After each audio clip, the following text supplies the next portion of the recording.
Добре дојавте во За или против. Јас сум Љупчо Цветановски, мој денешен гостин е пратеникот Љупчо Пренџов. Добре дојде. Добро најдов, добро вечери, поздрав што ме следат. Исто време да честитам денеска големиот празник Василица или Стара Нова година, се оние кои што слават. За многу години, да. За многу години нека е. Пратениче, токму пред викендот имаше една серија на интерпелации, 5 комада, од кои што 4 беа неуспешни, една успешна, но оние неуспешните ми изгледаа како еден многу патетичен обид за внимание, привлекување, очајнички крик некој.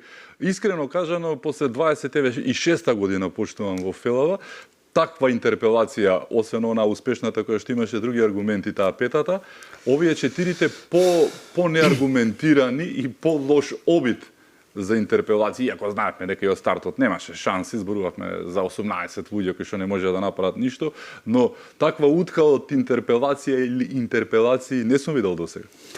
Добро, тоа беше еден план кој што Дуи го скроја и за воја на вистината тие ги понесоа интерпелациите пред извесен временски период.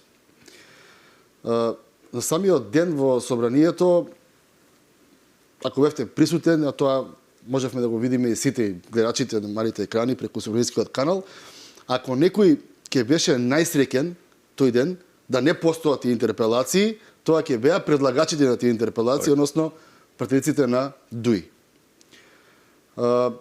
Се избрукаа на јавна сцена. Кај нив излезе онаа народната дека домашниот есап не излегува на пазар, ова ептениспана кај нив не излегува на пазар. Она кое што е исто така многу интересно е дека оној кој што ги дава наредбите, наредбодавателот, кој треба да има интерпелација, кој ја треба да има, на кој што треба да му се каже, тоа нивниот претседател Али Ахмети, истиот не беше присутен во собранието. Така, дури на Ковачевски му суфлираше, прости сега не на своите да малку. Да. Сега замислете вие кои што кажувате кој треба да има интерпелација и на кои прашања треба да му се постават, вас ве нема и бегате од одговори на прашања.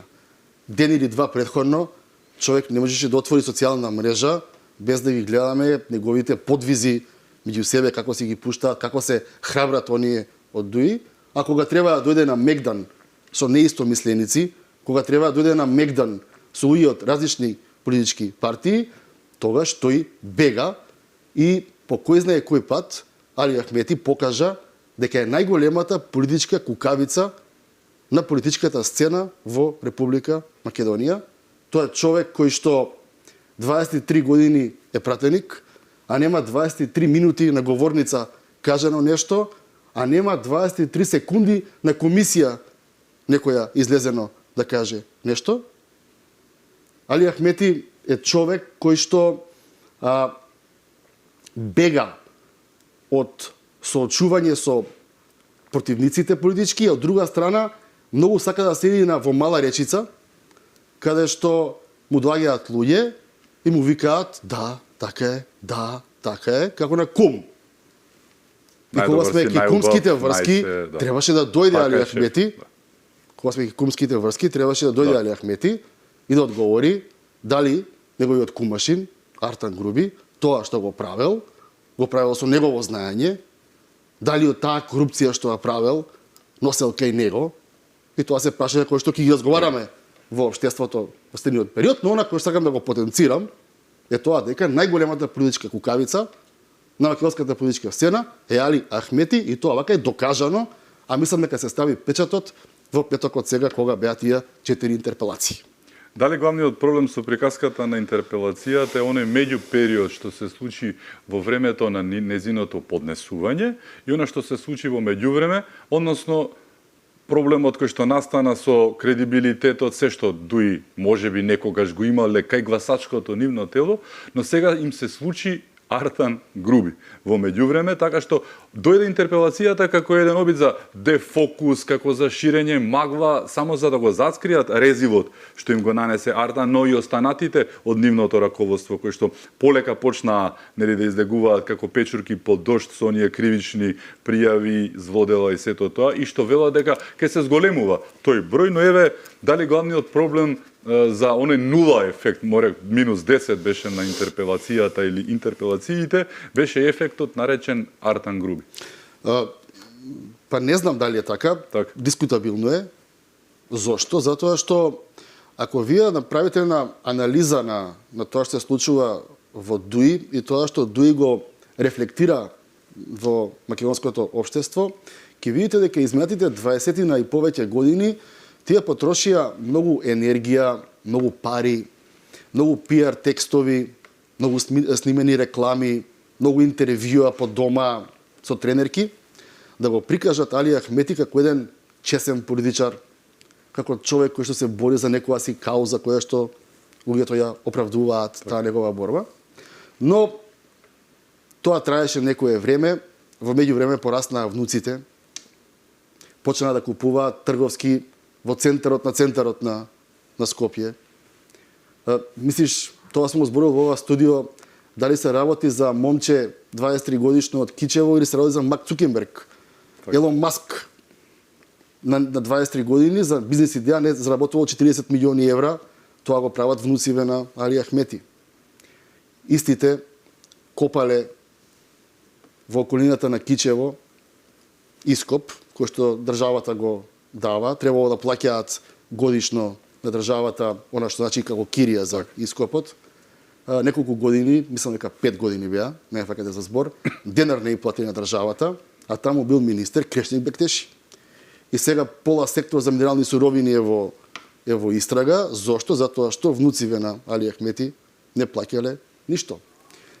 Човек кој што 23 години седи во собранието и заработува околу 1000 евра месечно, не може ни близко да си дозволи да има такви куќи какви што ги гледавме токму од Али Ахмети, нели, пред избори му пуштија дронови, му ги снимаа таму куќите како беше. И мислам дека тоа што на ДУИ му се случува не почнува со Артан Груби, туку почнува многу по-одамна. Артан Груби како вице-премиер или како премиер во сенка или како газда во македонската влада, ние многу пати сме зборувале за него и еве го тоа излегува дека е вистина. За разлика од другите кои што се ставени на црната листа, таму многу јасно пишува кај него дека покрај тоа што имал коруптивни моменти, коруптивни афери, со други зборови, значи крајал пари. Да симплифицираме, таму кажува и дека влијал во донесување на судски одлуки. Значи, првиот кој што е посочен за директно мешање во судството како име и презиме е Артан Груби. Артан Груби од друга страна, јас секогаш сум зборил во оваа емисија дека него ништо не му верувам, дека човекот е обичен, да не употребам тешок збор, но една работа сум сигурен дека ја кажува точно и ја кажува вистината, а тоа е дека неколку пати има изјавено, јас не правам ништо без знаење, дозвола и амин и наредба на Али Ахмети. Јас сум војник на Али Ахмети.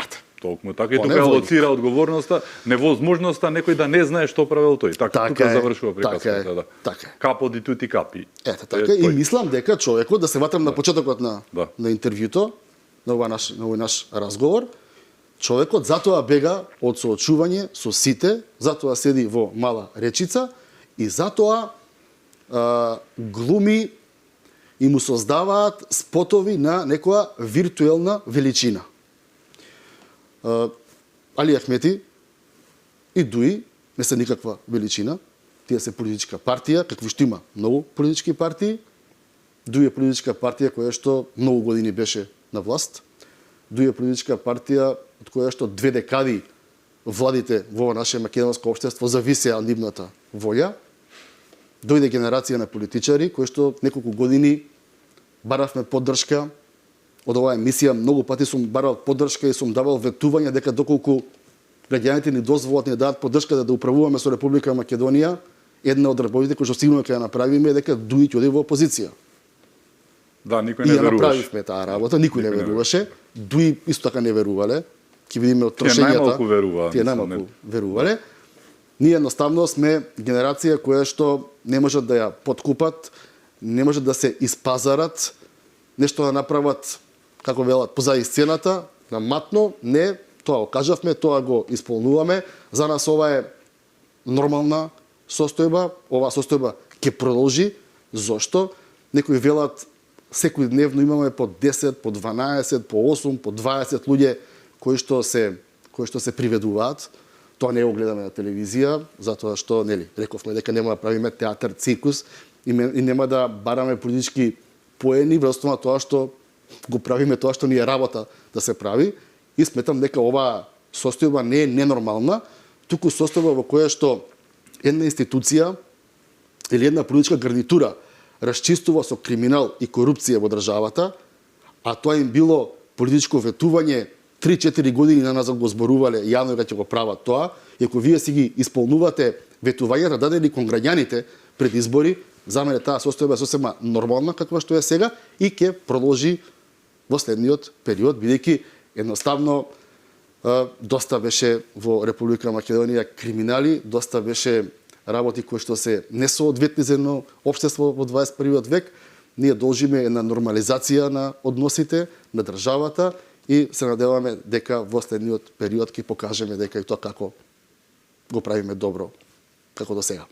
Дали по 23 години конечно почна да се стеснува кругот околу овој капо ди тути капи, што би рекле во македонската албанска политика, бидејќи вреди стапија на сцена, верувам дека анкета да се направи последната велеше дека вреди ево предност, после ова со Артан Груби и црните листи и сето тоа што мислам дека работата е многу подалеку од идена, но умре оној митот за недопирливите, со Артан Груби, Папранику, со Халили, со Беджети, сите тие чауши на нели Дуи, едниот и десна рака на овој буквално како што кажавме и војник, дали почна да се стеснува кругот околу Ахмети, и тоа не значи само кривична одговорност, но и политичка, бидејќи одразот ќе се види најдобро на изборите. Го видовме на парламентарните, мислам дека на локалните ќе биде уште подрастичен. Добро, најнапред да истакнам она што е добро ке Дуи. Јас тоа кажав и на говорница во собранието, пред да го кажам ставот на претеничката група на ВМРО-ДПМН и коалицијата во собранието, имав јас можноста да го кажам во врска со една од интерпелациите. Јас јавно го пофалив господинот Беджети, Блерин Беджети. Зошто? Затоа што напредокот е тоа што тој веќе престана на говорница да плаче по власт и за власт. Му станувало јасно изминатиот период дека Дуи ќе биде долго време во опозиција, многу долго време ќе биде во опозиција, сега плаче што е во опозиција. И тоа е навистина напредок. Кога вие ќе сватите дека немаш теоретски шанси да бидете на власт и затоа плачете, легитимно пак да си плачете, тоа е ваша работа, но затоа што ќе останете во опозиција, јас тоа го поздравувам. Тоа е добро. Вистинска причина, конечно. Тоа е веќе вистинска причина. Так. Она кое што е исто така факт е тоа дека моментално исто така падна во вода уште една работа на која што Али Ахмети и Дуи потрошија многу пари, а тоа е дека тие се некоја матица, дека тие се некој фактор на стабилност во општеството и дека тие концентрираат околу себе партии, поединци, прават коалиции и тие се фактор на стабилност.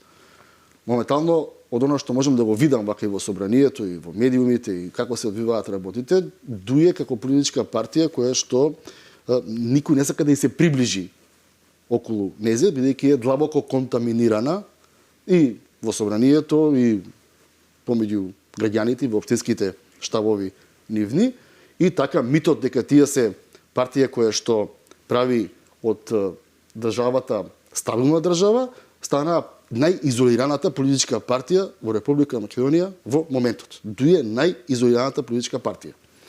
Тие пред изборите, незнатата година сега веќе сме, јануари, направија коалиција. Значи коалиција направија составена од партии кои што имаат етнички презнак на турци, на бошњаци, на роми и така натаму. И сега видите колку префригано и колку нечесно го направија тоа, и тоа окажува нивниот однос како тие се однесуваат кон оние кои се многу послаби од нив. Што направија тие? Тие направија тоа што воопшто, например, Шуто Ризари бара гласови, ромски гласови пред се бара преку градоначалникот кој што е таму градоначалник актуелен, таму се бира ромски гласови, преку колегата Беџан Илијас во, мислам дека 4-та изборна единица бара и добива некаде турски гласови, преку колегата Салим Мулати друга турска партија, други турски гласови, бошњачки гласови, се, и ги собраа сите гласови на куп и сега велат овие албанци веше се во влада, тие се нелегитимни, ова тука се турци, роми, бошњаци, сите се овие дуи и ние сме легитимни. И никогаш не зборуваат тие за други етнички заедници, тие само зборуваат за најголемата права. албанска партија, Да. а не е баш така според бројот на реални албански пратеници, вреди е поголем. Не зависи, не гледам луѓето на македонци, албанци, турци власти, ја гледам на политички партии. Так. Да се разбереме. Во собранието имате политички партии. Така. И тие политички партии прават 61 и 80. Мнозинство. Сте во комбинација, не сте во комбинација, и тоа е демократија, и тоа се ми е јасно на колегите од ДУИ дека долго време ќе бидат ДУИ во опозиција. И јас очекувам во следниот период многу случаи за кои што сме зборувале јавно и од партиски говорници, и од трибини, и од собранието, и вака од дебатни емисии или интервјуа, да добиваат една светлина на денот. Тоа е едниот дел. И вториот за мене многу важен императив во цела оваа ситуација е да се она кое што судот ќе го пресуди и докаже обвинителството како украдено, да се врати назад во буџетот. И јас очекувам дека за не многу време од сега, среднорочно зборувам, дека судски процеси што траат, па имате жалби, па имате апелации, да вратиме пари во буџетот и да се знае. Од тие пари сме направиле мост, од овие пари сме направиле градинка, бидејќи парите кои што биле за градинки, за училишта, за мостови, некој ги крадал. И ја очекувам сите судски процеси во иднина, каде што ќе има сомнеш за финансиска злоупотреба, парите се враќаат во буџетот на државата. И пак ќе кажам, тоа нема и не треба да е спектакуларно, бидејќи тоа е нешто што е нормално. Како председател на Комисијата за политички систем и односи меѓу заедниците, како гледаш на оние информации што излегува што се случувало во Министерството на Артан Груби, истоимено за политички систем и односи меѓу заедниците, кое што потоа се подели на политички систем и односи меѓу заедниците, токму министерот Стојковиќ пренесе некои фрапантни податоци. 20.000 евра потрошиле во еден ден на 2 кебапчилници, 150 порции кебаб по таа и таа цена, секојдневно трошеле по 30-40.000, значи без дерман, еднаш во месецот, 2 пати, секој ден 30-40.000 денари во кафеани, во кафулиња, како и да е, тотален, апсолутен аздис ги нема во Министерството, веќе нити кошчињата, кошот, нели имаше еден кош и 2 голчиња, фудбал нема, баскет нема, велат ни чаши немало, кога дошле лажици, ништо немало, се си земале на заменување, но како гледаш на овој аздис што се случува, но нешто што треба да ти ја знаеш тежината на твојата комисија, не па Министерството исто така, политички систем и односи меѓу заедници, а аздис на тони. Само тоа имало. Многу голем аздис. Видете, прво чекам, мислам дека таму има ревизија. Да, во тек. Да. И го чекам и извештајот да го видиме од Државен завод за ревизија. И таму мислам дека ќе се констатираат многу посериозни работи од кебапчиња по 40.000 денари на ден. Ова па 40.000 денари на ден покажува колку тие се чувствувале за сигурни, колку тие се чувствувале за газди, колку тие се чувствувале за луѓе кои што се над законот, колку тие се чувствувале за луѓе за кои што правилава кои што важат за обични за нас, смртници за нив не важат. Значи, таквиот начин на постапување, таа дрскост, таа ароганција, таа безобразност, ви кажува кое е вашето мислење за себе. Таа нивна ароганција, јас сакам ќе правам, мене никој ништо не ми може, бидејќи јас сум Артан Груби, сум ДУИ, и никој нема храброст ДУИ да го стави во опозиција, и никој нема храброст да апси или да обвинува луѓе од ДУИ, придонесуваат за такво девијатно и ненормално месијански комплекс беше очебен. Да, сега тие работи не се како до сега и нема да бидат никогаш како до сега. Сега ќе си има одговорност и ќе си видиме како што се залагаме сите еднакви пред законите. Тоа е демократија, како што имаме право, секој од нас има еднакво право да гласа, еден човек, еден глас, така секој од нас си еднаков пред законот. Ке си направиш прекашок, ке си платиш казна, ако имаш нешто друго, ке си каже судот што е, како е, бидејќи мораме се нормализираме.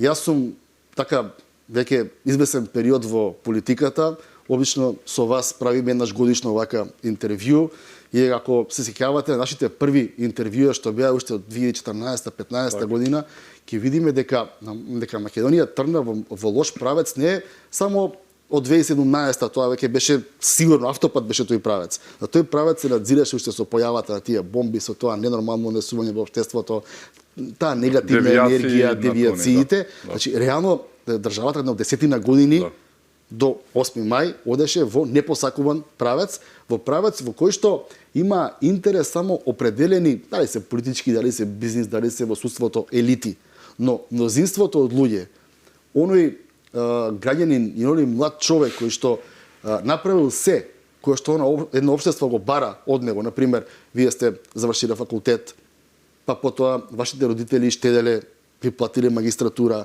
сте магистрирале, сте биле, сте стажирале некаде, сте се вработиле, па помладо работник, па сте раководител, и тоа е временски период кој што треба да помине, за вие да дојдете ви треба 10 години си купите собствено возило и да земете кредит да купите собствен стан.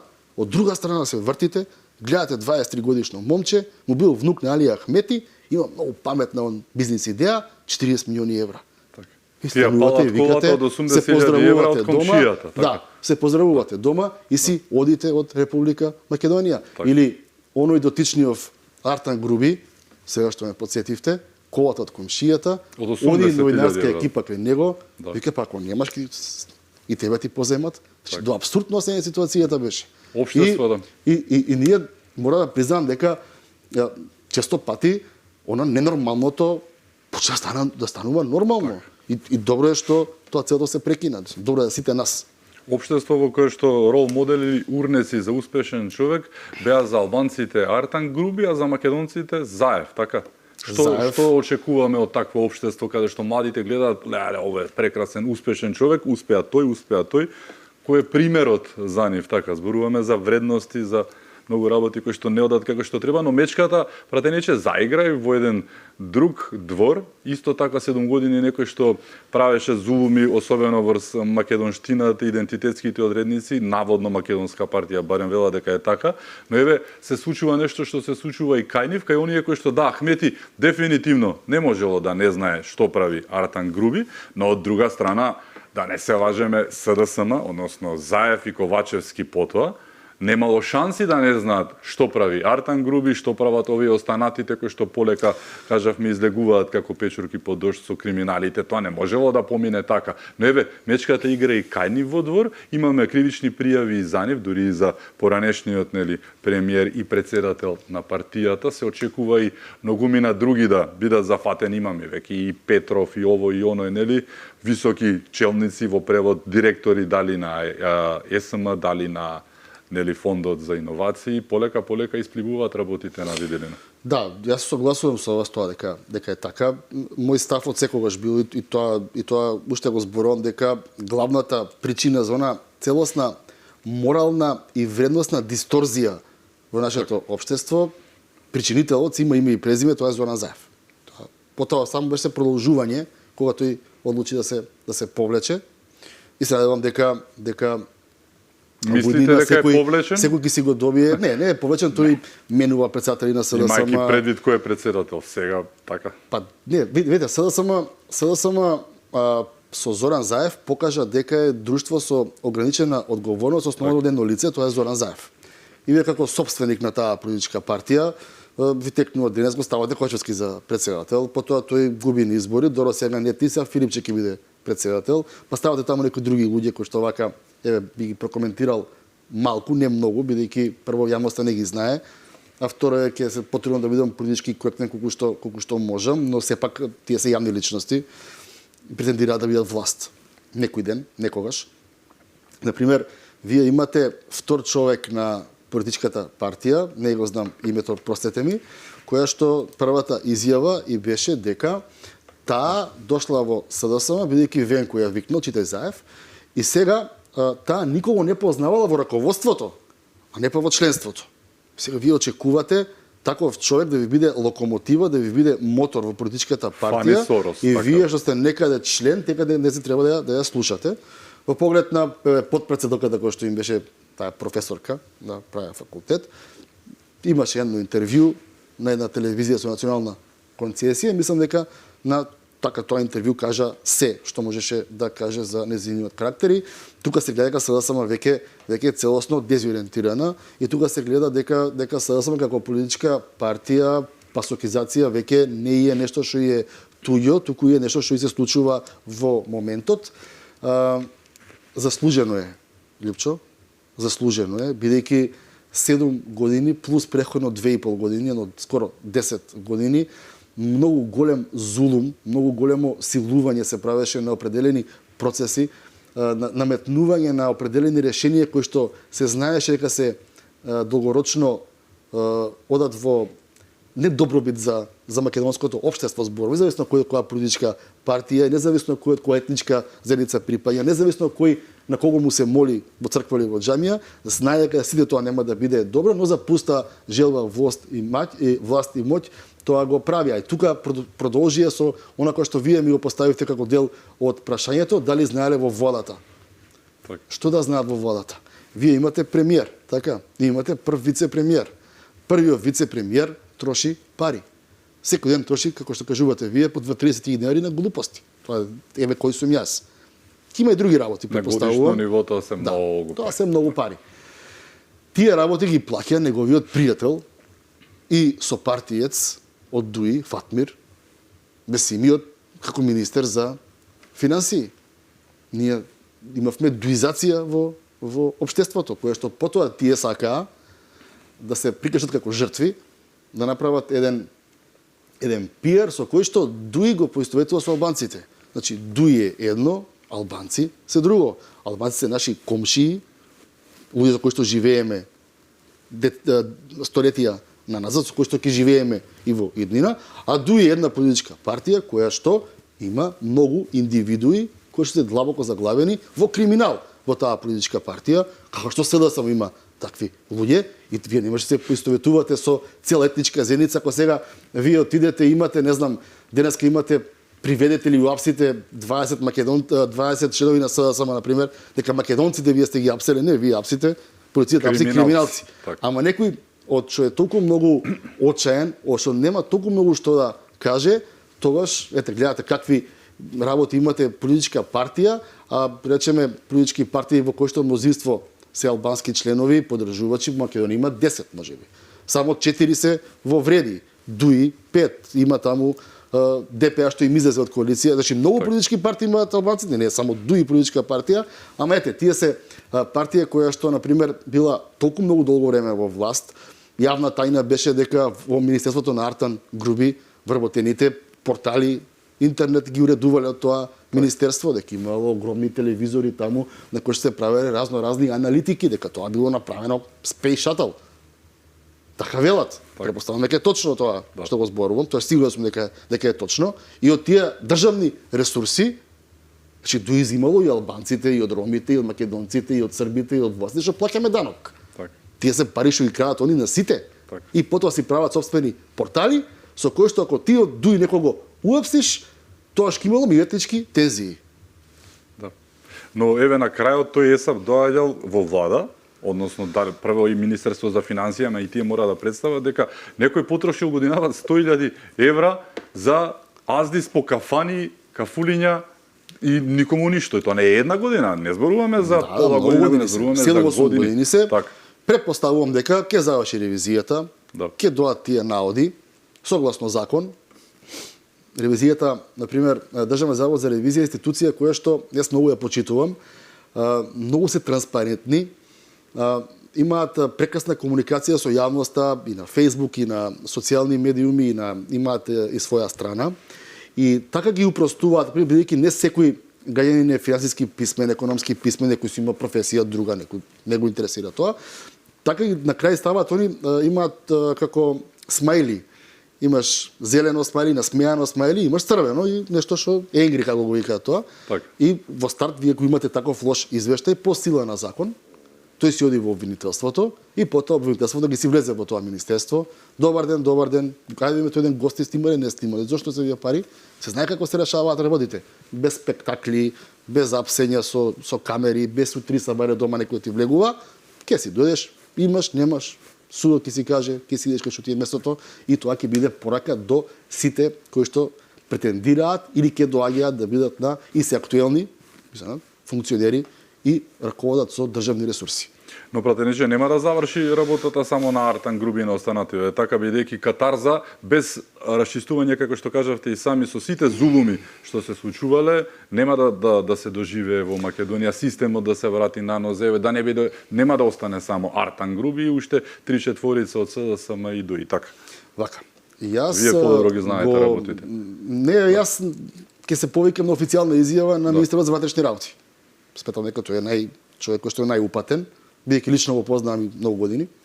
Тој кажа пред неколку месеци дека има докази и докажани сомневања за криминал и корупција на десетици и десетици високи функционери од преходната власт. И јас верувам и сум убеден дека, но кажа и втора реченица, дека не сега сите се спремни за процесуирање. И тоа беше кажано. Како се работуваат предметите, така ќе се одат на суд. И мислам дека тоа е многу нормална работа. Нема да ги спасат обвинителството и судот кој што така случајно ги болат нели мешињата наеднаш па добиваат вирусни инфекции во зимски сонце. Дефинитивно после првото будење што беше подпомогнато од американската амбасада, да не се лажеме, повторно некако ги снема, нема да можат аргументите, верувате, ќе бидат премногу силни, ќе мора да реагираат, ќе допираат гласовите и до нив. Добро, мислам дека пораките кои што ги испраќаме се многу јавни. И она кое што и министерот за ватрешни работи, примерот го истакна неколку пати во поглед на некои обвинители со тоа дека имаат стомачни тегоби, тоа се многу сериозни пораки. И целата таа порака на крајот на денот, кој ќе ја соберете, е тоа дека, луѓе, да знаете, нема да има пазар со никого и за ништо. Ова се доказите, бујрум, направете си план и почнете си работите. И почнаа дел препоставам. Ќе си продолжат да си работат. Видете, да се разбереме на работа, вие ако се вработите и аплицирате да бидете јавен обвинител во една држава, во било која држава во светот, тоа подразбира дека вие имате многу правно познавање, факултет завршено, правосудни испити и дека вие точно знаете каде одите. Сега, кога вие ќе станете обвинител, вас ви е работа да обвинувате луѓе кои што сериозно го прекршиле законот. Вас ви е работа да барате затвор на луѓе кои што можеби ви се и познати или сте ги слушнале некаде. Вас ви е работа да обвинувате луѓе и да барате казна за нив од страна на судот, што ги гледате на телевизија, за кои што можеби вие мислите дека се моćни. Едноставно тоа е работа на обвинителството, да го види законот, да ги види доказите кои што ги има и тоа лице да го обвинува и да биде странка во суд. Потоа тоа лице си има адвокат, тие се двете странки во судот и судијата на крај пресудува судечкиот совет. И тоа е демократија. Тоа е парламентарна демократија во која што судската власт функционира на тој принцип. Сега, ако вие сте држава во која што не 7, не 10, 30 години во оваа држава, повеќе некои периоди, како последниве, некои периоди помалку, имало определени договори кои што се случувале. Еве сега тие договори веќе не важат. Ние немаме врска према никого за било какви договори, концесии према никого за било какви договори. Како вика законот, така. Имаме уште многу теми за отворање, ќе зборуваме малку и за порозевите работи во општеството, не е само срнила, барем последните неколку месеци. Тоа сакам јас да зборувам, највеќе за убавите работи. Да. И секогаш што сум го зборувал и во оваа емисија, дека сакаме кога ќе уклучиме вести да гледаме дебатна емисија, да зборуваме за инвестиции, да зборуваме за нешто што пуштиме во употреба, тоа да биде вака сакаме 80%, да. Мора да се чисти со багажот, тоа нема бегање. Продолжуваме со темите веднаш по рекламите. Со нас е пратеникот Пренџов. Останете со нас.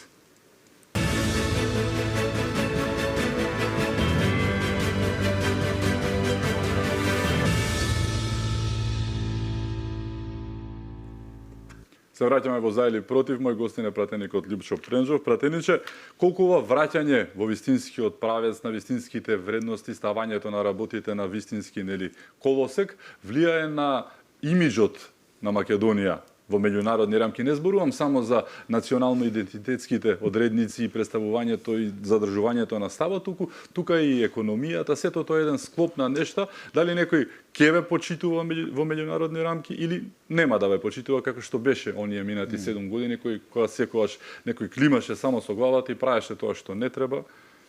Како се променети тука работите? Па добре, видете како се променети. Прво да видиме што нас до сега не се случуваше. Да. Значи, нашијата иднина, нашата перспектива, значи и економска европерспектива, нас ни беше и ние се уште, за жал, блокирана од најслабата држава во рамки на Европската унија, држава која што е пака, може груб збореве, во наводници ќе го ставам, најмалку почитувана во рамки на Унијата, тоа е Бугарија. И сега се поставува прашањето. Ако ние во Македонија ги немавме овие кланов од Струмица, Заев, Чиче, Бате, Вујче, и сите милиарди бизнис што ги има назад на годините. Ако ги немавме оние Крмзов што сега слушаме дека навистина многу оштетиле државата, ако дуи го немавме и нивната неказнивост, аздисаност и праве што сакале, туку ако бевме држава во која што владее право, правда, има правичност во општеството, и ако бевме држава која што имаше соодветен економски раст, дали вие мислите дека останатите членки на Европската Унија ќе молчеа кога Бугарија ни става нас вето за спор кој што го имаме ние со нив повеќе од 150 години, а се однесува на имиња и презимиња кои што, например, за французите, за португалците ништо не значат. За Лихтенштаин. Тие имиња нив ништо не им значат, тие лично ниту ги знаат, ниту слушнале за нив, за нас се, за нас е идентитет, но тие луѓе рекле, чекайте малце полека, луѓе имаат 4% раст, 3,5% раст. Имаат држава во која што има соодветен правен систем, судски и обвинителски. Имаме држава која што има образование, има иновации направено во рамки на младите истражувачи во општеството и сакаме да знаеме зошто вие оваа држава ја блокирате за нешто што нас не ни интересира. Така ќе беше? Така ќе беше. Так. Но кога имате држава, каква што имавме, како до сега, што би рекол, овој политичкиот кукавица, тогаш ни се случува да најслабата држава вас ве држи во темница, вас ви го блокира просперитетот и иднината и прави се што е спротивно на не само европските, на универзалните човечки слободи, права и вредности. Тоа е Бугарија. Еве пример, ќе ви кажам друг. Значи, не е од мене, не е од опозицијата. Значи, Светска банка вика дека, и Меѓународен монетарен фонд, викаат дека македонската економија во последните 7 години, додека беа талентиве на власт, а растела во просек со 1,1%. Значи, да не постои влада, економијата само од себе повеќе порасне. 1,1% растела македонската економија. И сега што се случува? Мај се менува власта и последниот квартал, октомври, ноември, декември, од септември, октомври, ноември, имате вие 3,5% раст. 3,5 пати повеќе од просекот ними за изминатите 7 години. Така е? Так. Е сега, ако ние сме имале, не знам, 2020 4% раст, 2021 сме имале 4,5% раст, сме дошли до 5% раст, тогаш вие сте многу по-сериозен играч и геополитички и геостратешки. Ако сте држава во која што си ги делите пола дуи контролираат економијата, пола контролираат другите, тогаш сте на ова држество 1% раст. И затоа е многу важен не е само тоа и геополитички и геостратешки, важна е многу економијата, дали имате вие какво општество имате, дали тоа општество заснова на вредности вистински во кој што се знае кој е крив, а кој е прав, и дали имате одветно образование. Тие се формираат трите столбови кои што при нас и тоа како се разрушени изминативе десетина години и еве сега се работи и доправа многу време ќе треба да се работи за бидат навистина повторно пак столбови. се размрдуваат работите и на полето на економијата, но и на инфраструктурата. Еве утре се отвара првата делница од експресниот пат градско Дреново. Претходно сведочевме и тоа не толку одамна, многу брзо беше тоа на Куманово Крива Паланка. Се раздвижуваат работите, потребни се многу работи, но ни треба дефинитивно и патиште и она што го возевме изминативе многу години. Почнуваат да се средуваат работите. Еве еден пример нека биде ова, инфраструктурниот, не да го наречеме бум, но во однос на она што се случуваше порано и бум и повеќе од бум Видите, инфраструктурата, патната инфраструктура, железничката инфраструктура е практично моторот на економијата. Крвотокот, Крвотокот на економијата. Ако вие немате соодветни патишта, соодветна железница или соодветен авиопревоз, вие сте хендикепиран и никој не сака да инвестира ке вас пари. Видејќи, знаете како, кога еве сега се подсетуваме овие 6 месеци, се подсетуваме на други времења кога идеа инвестиции во Македонија, кога се отвараа фабрики, кога секоја сабајина некаде нешто се отвара, се пушта во употреба, тоа е добро. Што повторно пак се случува, ние треба да сватиме дека тие компании кои што доаѓаат во Република Македонија, тоа се компании кои што честно, макотрпно и со многу ум, труд и интелект создаваат вредност која што ја наплатуваат и потоа со тие пари, каде ќе инвестираат, многу внимаваат. За некој да инвестира, значи целосно ви прави која е дошла власт, кои се министрите, кои се луѓето, дали се подложни на корупција, се распрашуваат по други компании, се познаваат меѓу себе. Ние сме мала држава, прилика не знаат нас породичарите какви сме. И мене ми е многу драго што тие во новата власт препознаваат партнер во кој што ќе можат честно заработените пари, те се меѓународни корпорации, да ги инвестираат во Македонија. Секоја нова инвестиција во Македонија има двојна или тројна предност. Прво, тоа се гради, значи некој македонска компанија тоа го гради, се носи нова технологија од надвор, која што ние не произведуваме нешто, нову технологија.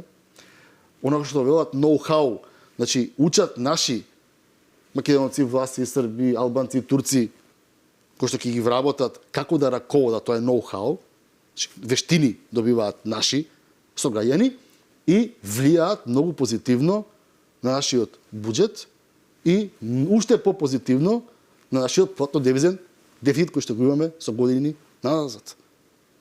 Странските компании беа една од причините кои што и тоа како ја спасија македонската економија за време на корона кризата, кај што извоз, увоз, девизи, тоа се многу сериозни макроекономски работи, не ги малтретираме граѓаните, но суштината на тоа е дека кога некој најнаш почнува да доаѓа во Македонија, значи дека тој на вистина има доверба, не доверба која што вие сте му кажале на телевизија, дојдете, ние ќе бидеме, нема да бидеме како вие до сега, туку тие на вистина се распрашуваат, тоа се луѓе кои што и мене ми е драго што во Република Македонија зборуваме овие 6 месеци за многу странски инвестиции во повеќе сектори, дали само енергетика. И второ, околу патната инфраструктура, мене ми е драго тоа што во наредниот период од неколку години ние ќе се возиме до Охрид по автопат. Кога зборувам по автопат, сметам Скопје Тетово автопат, Тетово Гостивар автопат, ова не е автопат сега. Гостивар Кичево автопат и Кичево Охрид, сега што ќе биде автопат. Тоа е многу важна артерија за туризмот во државата. Драго ми е тоа што од Скопје преку Велес, Прилеп, Битола, Меджитлија доаѓаме во Грција преку дел автопат, дел експресен пат со повеќе од 100 км на час што ќе се вози. Драго ми е тоа што го слушам министер за транспорт и врски и вице-премиер, кој што вели дека главна задача и примарен фокус за следниот период е онаа брза железница север-југ, коридор 10. Белград, тоа е многу важно за економијата на државата. Тогаш Македонија е преку таа брза железница, Македонија ќе го добие она што го викаме ние во срцето на Балканот. Тогаш ќе бидеме вистинско срце на Балканот, кога ќе се поврземе со таа брза железница према север. Драго ми е тоа што коридор 8 се развива со пругата према Бугарија, која што многу генерации се сменија, никој ништо не правеше и генерално тоа е добро, затоа што пак ќе повторам, никој нема да ви дојде, нема да ви инвестира и вие самите нема да се инвестирате доколку нема да се од државата да ви направила соодветна патна инфраструктура. Утре го отвараме патот кој што и вие го споменавте. Очекувам да се забрзаат и другите, така што да се радуваме на убави моменти. Да се радуваме кога ќе отпуштиме на телевизија да видиме каде се отворил нов пат, да видиме каде има нов туристички комплекс, да видиме каде се прави некоја нова културна представа, каде има некаде Македонска филхармонија музика, бидејќи сметам дека ние треба да си ја вршиме работата за која што сме платени, вие да известувате за она што сте вие платени, оние кои што работат тоа што си го да си го тераат, едноставно тоа ќе мислиме дека ќе бидеме, а тоа ќе биде за многу брзо време од сега држава која што ќе биде како што велиме ние пристојна европска држава. Благодарам. Што бевте мои гости?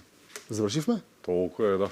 Времето лета кога... Ви благодарам многу за поканата и поздрав што не следеа. Ви благодарам. Ви беше чест. Благодарам и вам што бевте со нас. Уште еднаш стрекна стара нова година и Василица, да сте ни живи и здрави и секако чувајте се многу.